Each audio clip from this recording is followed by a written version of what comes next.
ایرانی قیادت کے ساتھ عراقی سربراہ صدام حسین جیسا سلوک کرنے کا پلان اور ایران کو عراق بنانے کی تیاری، یہ وہ خبر ہے جو اس وقت عالمی دنیا کے منظرنامے پر زیر گردش ہے۔ اس بارے میں عامر رضا سے بات کرتے ہیں کہ یہ بیان کس کی طرف سے آیا اور یہ کیوں آیا۔ عامر بھائی، ایک بہت اہم بیان آیا ہے اور اس میں اس بات کی نشاندہی کی گئی ہے کہ امریکہ کی جانب سے یہ پلان کیا جا رہا ہے جو انہوں نے عراق کے ساتھ کیا وہی ایران کے ساتھ کیا جانا چاہیے۔ سب سے پہلے تو یہ بیان میری طرف سے آیا تھا۔ اگر آپ کو یاد ہے تو میں نے کہا تھا کہ عراق میں یہ بہانہ بنا کر یہ ٹوٹے تھے یا ٹوٹ پڑے تھی تمام یورپین اور امریکن اقوام کہ اس کے پاس بہت بڑے اسلحے ہیں، اور میں نے آپ کو یاد ہوگا کہا تھا کہ بیچارے کے پاس T-52 ٹینک نکلے جو دوسری جنگ عظیم کے بعد کی ٹیکنالوجی تھی، اور وہ ٹیکنالوجی اس کے کسی کام نہ آئی۔ دیکھیں اب یہ بات وہی بات جو میں نے کہی تھی، وہ اب بین الاقوامی ایٹمی توانائی ایجنسی جو ہے IAEA کے محمد البرادعی جو اس کے سابق سربراہ ہیں، انہوں نے بھی وہی بیان بات کی کہ ایران کو عراق بنانے کی سازش کی جا رہی ہے، یعنی ان کے خیال سے کہ عراق کی طرح سے ہی ایران میں جو ہے مداخلت کی جائے گی۔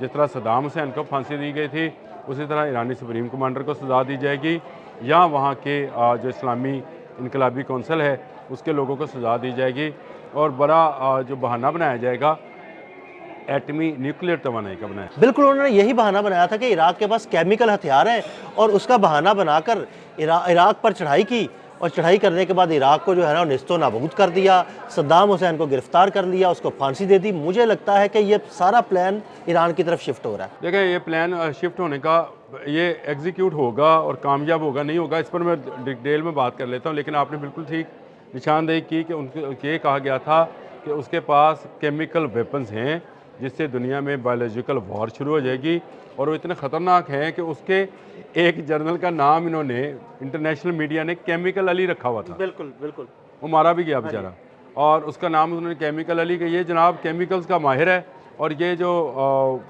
میس ڈسٹرکشن کے میزائلز ہیں بنا رہا ہے، اور جس میں پوری دنیا ڈسٹرائے جو ہے وہ ہو جائے گی۔ اور اسی کا بہانہ بنا کر امریکہ نے یورپین اقوام، جن کی تعداد اس وقت میرا خیال ہے تقریباً 18 سے 20 تھی، ان کو اکٹھا کیا تھا، اور وہ اس پر چڑھ دوڑے تھے۔ عراق کو شکست ہوئی کیونکہ عراق جو تھا کمزور ملک تھا۔ کمزور ملک کیوں تھا؟ عراق کمزور نہیں تھا، عراق دنیا کی 5ویں بڑی فوجی طاقت تھی۔ یہ تھی سے مراد میری یہ ہے کہ اس امریکن حملے سے پہلے ہوا یہ کہ عراق کے صدر صدام حسین نے امریکہ کی پراکسی وار ایران کے ساتھ شروع کی۔ 8 سالہ جنگ میں عراق کا بے پناہ اور بے انتہا نقصان ہوا، جانی بھی، مالی بھی، اور اس کے اسلحے کا بھی۔ یعنی وہ جو طاقت 5ویں نمبر کی طاقت تھی دنیا میں، وہ گرتے گرتے وہ دنیا کے کوئی 30ویں 34ویں نمبر پر چلی گئی، اور وہ بالکل ایسے تھا جیسے ایک نہتا ملک ہے، تیل کی دولت سے مالا مال تھا، ایران کی سرحد کے ساتھ تھا۔ امریکہ کے لیے یہ سوٹیبل تھا کہ وہ ایک ایسے ملک میں جو 8 سالہ جنگ میں خالی ہو چکا ہو اس پر قبضہ کر لے۔ اس کے لیے ایک کہانی گھڑی گئی۔ پہلے عراق کو ایران کے خلاف لڑوایا۔ یہ میں نے آپ سے کہا عراق نے پراکسی وار لڑی تھی امریکہ کی۔ ہاں بالکل، عراق کو ایران کے خلاف لڑوایا، جب عراق کمزور ہو گیا تو اس پر قبضہ کر لیا۔ اب دیکھیں اس کا امریکہ ابھی جو ہے اس کا میں یہ سمجھتا ہوں کہ اس کا اکاؤنٹ جو ہے وہ صحیح نہیں ہے، یعنی اس کا اندازے جو ہیں ایران کے متعلق غلط ہیں۔ دیکھیں، عراق 8 سالہ جنگ کے بعد نکلا تھا، اور ابھی سٹیبل نہیں ہوا تھا، ابھی کھڑا نہیں ہوا تھا کہ اس پر امریکہ سمیت دوسری یورپی اقوام جو تھی وہ آ گئی، کیا کہہ کر کہ اس نے ایران کے خلاف جو ہے کیمیکل ہتھیار استعمال کیے تھے۔ اچھا، وہ کیمیکل ہتھیار اس کے پاس کیسے آئے تھے، کس نے استعمال کرائے تھے، اور کیا اس پر یہ آیا تھا؟ یہی وہ بین الاقوامی ایٹمی توانائی ایجنسی کے سابق سربراہ جو ہیں محمد البرادعی، ان کا بھی یہی موقف ہے۔ اب وہ ایران نہیں ہے۔ دیکھیں، ایران اس جنگ کو، جو 8 سالہ عراق ایران جنگ تھی، اس سے نکلے ایران کو لمبا عرصہ ہو گیا۔ ایران مسلسل پابندیوں میں رہا۔ ایران کے لیے 2 آکسیجن پوائنٹس تھے، آکسیجن سلنڈرز تھے، رشیا اور چین۔ انہوں نے آہستہ آہستہ ایران کو اس قابل کر دیا کہ وہ اپنی ٹیکنالوجی خود ڈیولپ کرنے کے قابل ہو گیا۔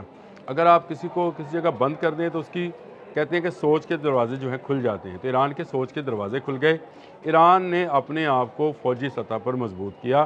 اب یہ وہ عراق کی والا معاملہ نہیں ہے.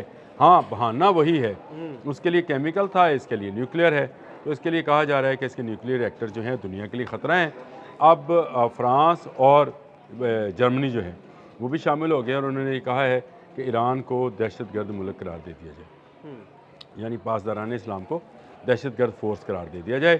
یہ پوری دنیا میں اپنی پراکسیز کے ذریعے بد امنی پھیلا رہے ہیں. تو وہ بہانہ بالکل محمد البرادی کی بات بالکل ٹھیک ہے کہ بہانہ وہ عراق والا ہے، لیکن ڈونلڈ ٹرمپ کو سوچنا چاہیے یہ عراق نہیں ہے. یہ میں نے پچھلے ولاگ میں جو عراق والا کیا تھا اس میں نے یہ بات کی تھی، یہ ایران نہ وینزویلا ہے نہ یہ عراق ہے، یہ ایران ہے. اور ایران کو جاننے کے لیے اس کی تاریخ کو جاننا بڑا ضروری ہے. اور میرا خیال ہے بہت جنگجو لوگ، میرا خیال ہے یہ ہے کہ یہ قوم کبھی غلام رہی نہیں ہے، بالکل. اور یہ قوم کبھی جو ہے کسی ایک موقع پر جو ہے وہ اگر اسٹرکٹ ہو جاتی ہے تو پھر اس کے بعد وہ اس پر سے ہٹتی نہیں ہے. تو یہ ایک ایسی بات ہے جو میں یہ سمجھتا ہوں کہ امریکہ کے سوچنے کی ہے.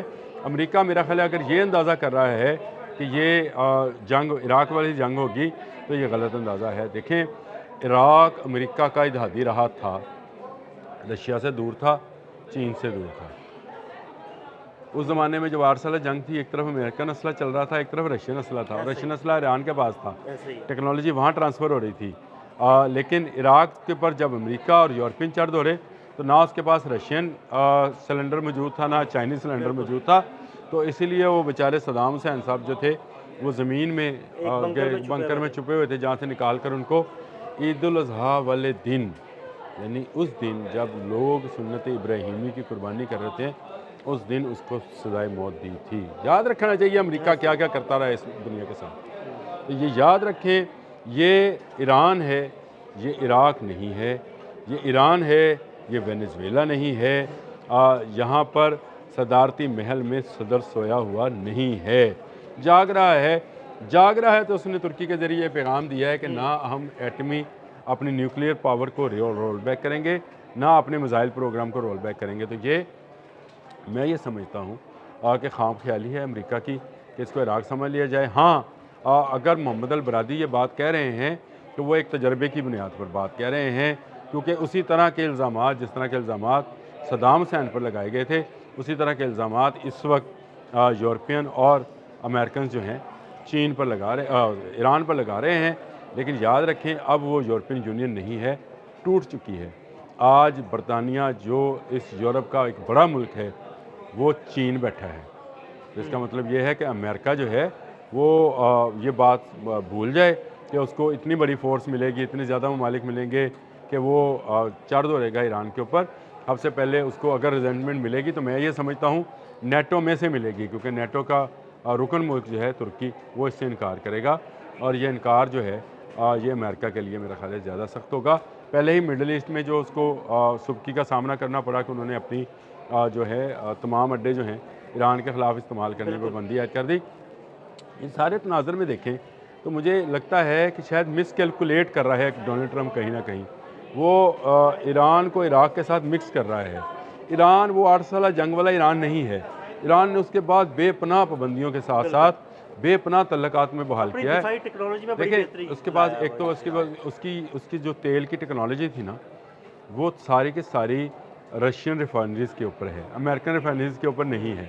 عراق کی ساری آئل کی ٹیکنالوجی جو تھی امریکن ریفائنریز کے اوپر تھی. یہ بڑا فرق ہے. کروڈ آئل کو صاف کرنے کے لیے بھی ٹیکنالوجیز ہیں، رشین الگ ٹیکنالوجی ہے، امریکن الگ ہے، عربک الگ ہے. ہر تیل کو، ہر برینڈ کو صاف کرنے کا الگ الگ جو ہے پلانٹس ہیں. تو یہ بات سمجھنی چاہیے، ایران ایک مضبوط ملک ہے، اور ایران انشاءاللہ تعالی جو ہے اس خدشے کا اظہار تو کیا جاتا ہے کہ اس کو عراق سمجھا جائے گا، اور عراق کی طرح ہی اس پر جو ہے وہ چڑھ دوڑیں گے. میرا خیال ہے یہ اتنا آسان نہیں ہے. بھرپور مزاحمت کا سامنا کرنا پڑے گا، اور ایک بڑی جنگ جو ہے خطے میں ہو سکتی ہے. اب وہ ٹینکوں والی جنگ ہے بھی نہیں، اب جنگ وہاں سے نکل کر میزائلز تک چلی گئی ہے، اور میزائل ٹیکنالوجی جو ہے وہ SBM تک چلی گئی، MBS تک چلی گئی، اور IBM تک چلی گئی. جس کا مطلب یہ ہے کہ یہ ٹیکنالوجی جو ہے آئے روز ایران حاصل کرتا جا رہا ہے. یہ ایک خوشائند بات ہے کہ ایران کو اپنے دفاع کا خیال تھا عراق جنگ کے بعد بھی، اگر نہ ہوتا تو ایران آج ایک ایسی قوت نہ ہوتی جس کو دنیا کے 200 سے زائد ممالک میں 19واں نمبر حاصل ہے تمام پابندیوں کے باوجود. آج وہ 19ویں نمبر کی فورس ہے. تو یہ اس کو عراق مت سمجھا جائے. میرا حال محمد البرادعی کے خدشات ٹھیک ہیں لیکن کیلکولیشن آف ڈونلڈ ٹرمپ جو ہے وہ صحیح ہے. بہت شکریہ عامر رضا. بالکل عامر رضا نے بڑی تفصیل کے ساتھ اس سارے معاملے پر روشنی ڈالی. عدیل احمد اور عامر رضا کو اجازت دیجیے گا. اللہ حافظ.